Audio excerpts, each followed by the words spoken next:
કાકા કેમ આવી જાય અહીંયા આયા છે લાઈનમાં જખ મારવા કે જગ મારવા કેમ? હા તાર જખ મારવા આવું જ પડે ને યાર પેટ્રોલ લેવા આયા જો મિત્રો જે ડીઝલ ના આપતા લોકો કેવો અનોખો વિરોધ કરી રહ્યો છે, જુઓ તેના હાથમાં જે એક કેરવો છે કેવો જોર જોરથી પછાડી રહ્યો છે. તો આ વિરોધ એના માટે થઈ રહ્યો છે કે તેમણે ડીઝલ નથી આપ્યું. તો મિત્રો હકીકત શું છે આપણે આ વિડીયોના અંદર જાણીશું. તો નમસ્કાર મિત્રો, હાલ ગુજરાતમાં સહિત ઘણા વિસ્તારોમાં પેટ્રોલ પંપ ઉપર ભારે ભીડ જોવા મળી રહી છે. સોશિયલ મીડિયા પર એવી અફવા ફેલાઈ રહી છે કે યુદ્ધના કારણે આગળથી પેટ્રોલ અને ડીઝલ મળવાનું બંધ થઈ જશે, પરંતુ સરકાર અને ઓઇલ કંપનીઓએ સ્પષ્ટતા કરી છે કે દેશમાં પેટ્રોલ, ડીઝલ અને એલજીબીનો પૂરતો સ્ટોક ઉપલબ્ધ છે, ગભરાવાની જરૂર નથી.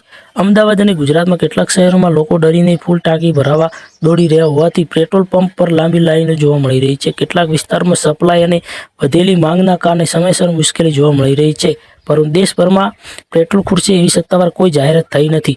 સરકારનું કહેવું છે કે અફવામાં ના આવવું અને સમયસર મુજબ તમારે પેટ્રોલ ભરાવું. તો એના કારણે આ ભીડ જોવા મળી રહી છે, કેમ કે એક સાથે ઘણા લોકો પેટ્રોલ પંપ ઉપર જતા રહે છે અને તેના પેટ્રોલ પંપ ઉપર જે પેટ્રોલ હોય છે, ડીઝલ હોય તે ખૂટી જતું હોય છે. તો એવું કોઈ જાહેર થયું નથી કે પેટ્રોલ ખૂટી જોઈએ દેશમાં. તો બસ મિત્રો, વિડીયોમાં આટલું જ.